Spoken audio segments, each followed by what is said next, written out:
Hi friends, welcome to మన ఇంటి రుచులు పెద్దమ్మ తల్లి. మనం ఈరోజు వీడియోలో స్పెషల్ ఏంటంటే ఒకే ఇంగ్రీడియంట్స్ తోని 2 రకాల రెసిపీస్, ఉల్లి వెల్లుల్లి లేకుండా వ్రతాలు చేసుకునేటప్పుడు మంచి recipe meal maker curry, drum sticks curry. చాలా అంటే చాలా బాగుంటుంది. ఉల్లి వెల్లుల్లి ఉండదు కదా, టేస్ట్ ఎలా ఉంటుందని సందేహించొద్దు. ఉల్లి వెల్లుల్లి లేకపోయినా అదే టేస్ట్తో చాలా అంటే చాలా బాగుంటుంది. మీరు కర్రీని అయితే ఈ 2 రెసిపీస్ని ట్రై చేసి కామెంట్ సెక్షన్లో కామెంట్ చేయండి ఎలా వచ్చింది అనేది. స్కిప్ చేయకుండా ఎండ్ వరకు చూడండి, అప్పుడే మనకి కర్రీస్ ఏ విధంగా తయారవుతుంది అనేది మనకు తెలుస్తుంది. స్కిప్ చేస్తే ఏంటేంటి ఇంగ్రీడియంట్స్ ఉంటాయని మనకి స్కిప్ అవుతుంది కదా, దానివల్ల టేస్ట్ అనేది కూడా, ఫ్లేవర్స్ అనేది కూడా మారుతూ ఉంటుంది. డ్రమ్ స్టిక్స్ని నేను చూపిస్తున్నాను కదా, ఇలా ములంకాడలను అయితే చూపించే విధంగా కట్ చేసుకోండి. కట్ చేసుకుంటే పైన పీల్ కూడా మొత్తం మనం తీసేయకూడదు, ఎందుకంటే ఆ పైన పీల్లో కూడా మనకి ఫైబర్ కంటెంట్ ఉంటుంది, కాల్షియం, మెగ్నీషియం అవన్నీ ఉంటాయి. కాబట్టి పీల్ ఉంటేనే మనకి కర్రీ అనేది బాగుంటుంది. చాలా మంది ఏం చేస్తూ ఉంటారంటే మొత్తం పీల్ అంతటిని తీసేస్తుంటారు. పీల్ అనేది తీయకూడదు, అన్నిటికీ కొన్ని నాటికైతే మనం ఉంచాలి. ఉంచితేనే దాని టేస్ట్ అనేది బాగుంటుంది. నెక్స్ట్ వాటిలో ఉండే ఫైబర్ కంటెంట్ అనేది బయటికి పోదు. మీకు ఇలా చూపించాను కదా, వీడియోలో చూపించిన విధంగా మీడియం సైజులోనైతే కట్ చేసుకోండి. పిల్లలు కూడా ఈజీగా తింటారు. పెద్దగా కట్ చేసుకుంటే తినడానికైతే కష్టపడుతూ ఉంటారు. చూపిస్తున్నాను కదా, మరీ పెద్దగా కాదు, అలా అని మరీ చిన్నగా కాదు, మీడియం సైజులోని ఇలాగా ములంకాడలను మనం కట్ చేసుకుంటే మనకి టేస్ట్ అనేది బాగుంటుంది. తినేటప్పటికి కూడా పంటి కిందకి పెద్దగా కాకుండా మనకి తినడానికి ఈజీగా ఉంటుంది. మనం అయితే కట్ చేయడం అయిపోయింది కదా, వీటన్నిటిని ఒక ప్లేట్లోకి తీసుకుందాము.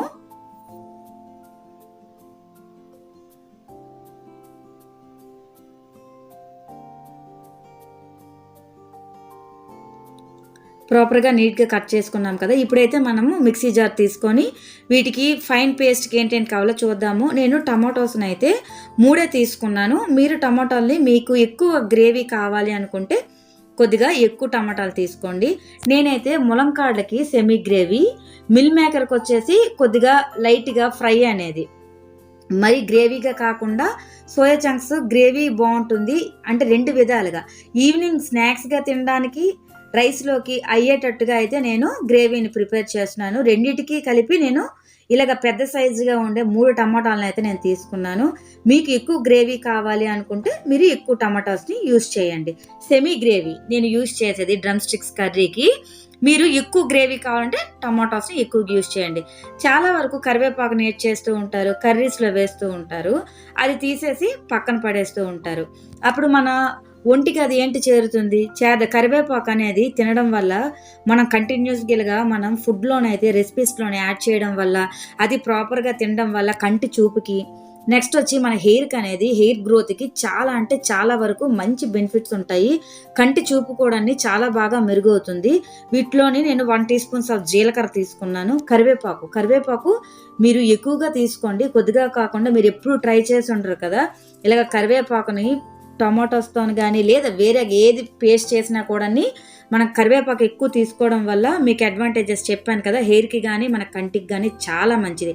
ఒంట్లో ఉన్న బ్యాడ్ కొలెస్ట్రాల్ కూడా మనకి త్వరగా తగ్గుతూ ఉంటుంది ఎక్కువగా మనం కరివేపాకు యూజ్ చేయడం వల్ల. కరివేపాకు మీరు ఎప్పుడు ఇలా చూసి ఉండరు. ఇలా కరివేపాకు వేసి ఫ్రై చేసి బాగా పేస్ట్ చేసుకొని ఫ్రై చేస్తే చాలా అంటే చాలా బాగుంటుంది, కర్రీ టేస్ట్ బాగుంటుంది. ఒక 1/2 టీ స్పూన్ ఆవాలు, మనం బాగా క్లీన్ చేసి పెట్టుకున్న డ్రమ్ స్టిక్స్ని వేసి, ఆయిల్ అనేది ఒక 3 టీ స్పూన్స్ పడుతుంది. రెండింటికి కూడా ఆయిల్ పడుతుంది, అంటే ఎక్కువగా కాదు, ఒక 3 టీ స్పూన్స్ పడుతుంది. దీంట్లో కొద్దిగా 1 టీ స్పూన్ ధనియా పౌడర్,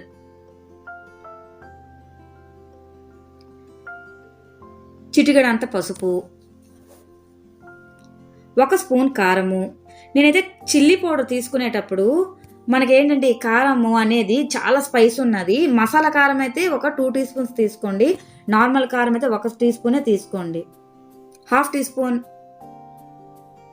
గరం మసాలా తీసుకోండి, స్పూన్ కానీ 1/2 teaspoon garam masala, 1/2 teaspoon ఉప్పు, రుచికి సరిపడా ఉప్పు తీసుకోండి. అప్పుడు మనకి ఒకవేళ సరిపోలేదనుకోండి సాల్ట్ కానీ ఏమైనా ఇంగ్రీడియంట్స్ లాస్ట్లో ఒకసారి టేస్ట్ చూసి యాడ్ చేసుకోండి. ఇప్పుడు ములంకాడల్ని లైట్గా సిమ్ ఫ్లేమ్లోనే పెట్టి పచ్చివాసన పోయేటంత వరకు ఫ్రై చేసుకోవాలి. లిడ్ కవర్ చేసి ఒక 5 మినిట్స్ అయితే మగ్గించుకుంటే సరిపోతుంది, అది కూడా లో ఫ్లేమ్లోనే. నెక్స్ట్ కర్రీకి కూడా నేను ఆల్రెడీ ప్యాన్ పెట్టి ఆయిల్ వేసుకున్నాను. సేమ్ దీనికి ఏ విధంగా వేసుకున్నామో ఆయిల్ దీనికి కూడా అదే విధంగా వేసుకుంటాము. ఇప్పుడు మనం ఫైన్ పేస్ట్ చేసుకున్నాం కదా, ఈ పేస్ట్ని అయితే మనకి 2 కర్రీస్కి కావాలి కాబట్టి దీంట్లో హాఫ్ తీసుకున్నాను. నెక్స్ట్ వచ్చేసి దీనికి హాఫ్ అనేది మనం సైడ్ని పెట్టేసుకుందాము. ఇప్పుడు ఇది కూడా గ్రేవీ వేసిన తర్వాత, ఇప్పుడు మనం ఈ పేస్ట్ వేసిన తర్వాత వెంటనే లిడ్ కవర్ చేయొద్దు. ఒక 5 మినిట్స్ కొద్దిగా లైట్గా ఫ్రై అయిన తర్వాత లిడ్ కవర్ చేయండి. ఇప్పుడు నెక్స్ట్ కర్రీ వచ్చేసి సోయా చంక్స్. ఇవి బేబీ సోయా చంక్స్ మనకి మార్కెట్లో దొరుకుతాయి. అదేంటి సోయా చంక్స్ వాటర్లో వేయకుండా ఇలాగా డైరెక్ట్ వేస్తున్నాం అంటున్నారు కదా, ఈ కర్రీకి మనం డైరెక్ట్గానే వేయాలి. ఇలా వేసి లైట్గా అయితే మనం ఫ్రై చేసుకోవాలి. సేమ్ ఇంగ్రీడియంట్స్, 1 టీ స్పూన్ ధనియా పౌడరు, చిటికెడంత పసుపు, 1 టీ స్పూన్ కారము, హాఫ్ టీ స్పూన్ ఉప్పు, 1 టీ స్పూన్ గరం మసాలా. గరం మసాలాలో కూడా మనకి ఉల్లి ఆనియన్ పౌడర్ కానీ వెల్లుల్లి పౌడర్ కానీ ఏమీ ఉండదు, ఓన్లీ గరం మసాలే. ఇది పూజలు వ్రతాలు అనేప్పుడే కాదు, నార్మల్గా కూడా చాలా అంటే చాలా బాగుంటుంది. మనం పూజలు చేస్తూ ఉంటాం కదా, అలాంటప్పుడు ఏంటి మనం ముద్దపప్పు చేసుకొని తినేస్తూ ఉంటాం అప్పడాలతోని. అలా కాకుండా ఉల్లిపాయలు లేకపోయినా వెల్లుల్లిపాయలు లేకపోయినా కూడా టేస్ట్ అనేది చాలా బాగుంటుంది, అదే టేస్ట్ వస్తుంది, ఇంకా ఎక్స్ట్రా టేస్ట్ ఉంటుంది. ఇలా ఒకసారి ట్రై చేసి నాకు కామెంట్ సెక్షన్లో కామెంట్ చేయండి ఎలా వచ్చింది రెసిపీ అనేది. ఇప్పుడు మనం ములంకాడను ఒకసారి లిడ్ తీసి మొత్తం ఇప్పుడు మీకు చూపిస్తున్నాను కదా, పచ్చివాసన పోవాలి అదంతా కూడా. పోయిన తర్వాత లిడ్ కవర్ చేస్తూ మనం ఒక హాఫ్ అన్ అవర్ని అయితే దీన్ని నెమ్మదిగా లో ఫ్లేమ్లోనే మనం బాయిల్ చేస్తూ ఉండాలి, లిడ్ తీస్తూ పెడుతూ. అలాగా మనకు ఒక హాఫ్ అన్ అవర్ పడుతుంది డ్రమ్ స్టిక్ కర్రీ అవ్వడానికి. ఇప్పుడు మిల్ మేకర్స్ అనేవి లైట్గా మనకి ఫ్రై అవ్వాలి. ఇప్పుడు రిమైనింగ్ ఉంది కదా మనకి పేస్ట్, ఆ పేస్ట్ అంతటిని కూడా దీంట్లో మనం యాడ్ చేసుకోవాలి మిల్ మేకర్స్లో. ఈ బేబీ మిల్ మేకర్లు అనేవి ఇలానే ఫ్రై చేయాలి. ఎక్కువ ఫ్రై చేశారంటే మనకి క్రిస్ప్ వచ్చేస్తుంది. చాలా వరకు ఏం చేస్తారంటే మిక్సీలో వేస్ట్ ఉంటుంది కదా, అది కడిగేస్తారు. అలా కాకుండా కొద్దిగా వాటర్ వేస్తూ రెండిట్లో కూడా కర్రీస్కి యూజ్ చేయండి. దీంట్లో ఉన్న ఇంకా వేస్ట్ అనేది బయటకు అనేది పోదు, చాలా బాగుంటుంది. కరివేపాకు అనేది మీరు ఎంత యూజ్ చేస్తే అంత మంచిది, టేస్ట్ కూడా మీకు డిఫరెంట్ ఉంటుంది. ట్రై చేయండి తప్పకుండా.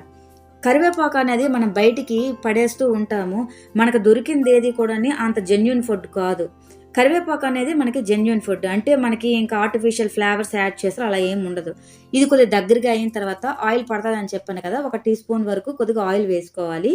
లైట్గా ఫ్రై అయిన తర్వాత రిమైనింగ్ కొద్దిగా వాటర్ ఉంది కదా జార్లోని, ఆ వాటర్ వేసుకోవాలి. వాటర్ వేసి లిడ్ కవర్ చేసి కొద్దిసేపు అయితే మనం మగ్గించుకోవాలి. మీకు నేను చెప్పాను కదా, వాటర్లో మనం ఆల్రెడీ వేసి తీయక్కర్లేదు, ఇలా వాటర్ వేసి ఒక 5 మినిట్స్ మగ్గిస్తే సరిపోతుంది. ఇప్పుడు ములంకాడల కర్రీ ఎంతవరకు వచ్చిందనేది చూద్దాము. ఇదైతే దగ్గరికి అయిపోయింది ములంకాడల కర్రీ. మళ్ళీ మూత పెట్టుకుని ఒక 5 మినిట్స్ ఉంచాలి. మిల్ మేకర్ కర్రీ కూడా ప్రిపేర్ అయిపోయింది. దీంట్లోనికి కొత్తిమీరతో సర్వ్ చేసుకుంటే మనకి టేస్ట్ అనేది చాలా బాగుంటుంది. డ్రమ్ స్టిక్ కర్రీ కూడా ప్రిపేర్ అయిపోయింది. దీంట్లోనే కూడా కొత్తిమీర వేసుకొని సర్వ్ చేసుకుంటే చాలా బాగుంటుంది. మీకు నేను చెప్పాను కదా ఆల్రెడీ వీడియోలోని, మనం ఏం చెప్పామో, నేను డ్రమ్ స్టిక్ కర్రీ అయితే సెమీ గ్రేవీ చేశాను, మిల్ మేకర్ వచ్చేసి ఫ్రై చేశాను, లైట్ ఫ్రై.